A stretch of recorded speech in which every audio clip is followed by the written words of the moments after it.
Hello everyone, আজকের recipe ডিমের মালাইকারি। খুব সহজে কিভাবে ডিমের মালাইকারি প্রস্তুত করতে হয় দেখে নিন আমাদের এই ভিডিওতে।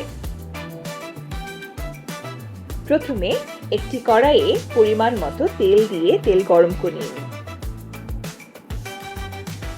তেল গরম হয়ে আসলে এর ভেতর অল্প করে লবণ দিয়ে সেদ্ধ করে রাখা ডিমগুলো একে একে ভেজে ফেলুন।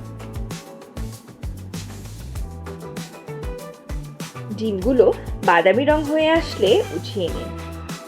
এরপর সেই তেলের ভেতরে পেঁয়াজ দিয়ে ভালো মতো পেঁয়াজ বেরেস্তা করে নিন। পেঁয়াজ বাদামি হয়ে আসলে কিছু পেঁয়াজ উঠিয়ে রাখুন এবং কিছু পেঁয়াজ রান্নার জন্য রেখে দিন। সেই পেঁয়াজের ভেতরে আদা রসুন বাটা দিয়ে দিন। এরপর একে একে মরিচের গুঁড়া, জিরা গুঁড়া এবং ব্লেন্ড করে রাখা নারকেলের দুধ দিয়ে দিন।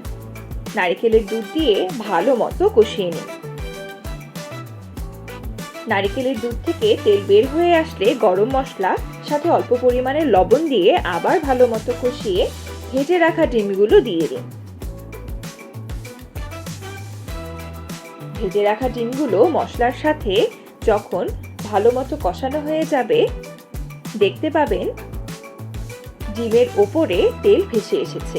এরপর পরিমাণ মতো চিনি দিয়ে নিজেদের মতো পরিবেশন করে ফেলুন ডিমের মালাইকারি। প্রথমে ভেজে রাখা বেরেস্তা দিয়ে পরবর্তীতে তা পরিবেশন করুন। আমাদের চ্যানেলের ভিডিওগুলো ভালো লেগে থাকলে আমাদের চ্যানেলটি অবশ্যই সাবস্ক্রাইব করে দিবেন।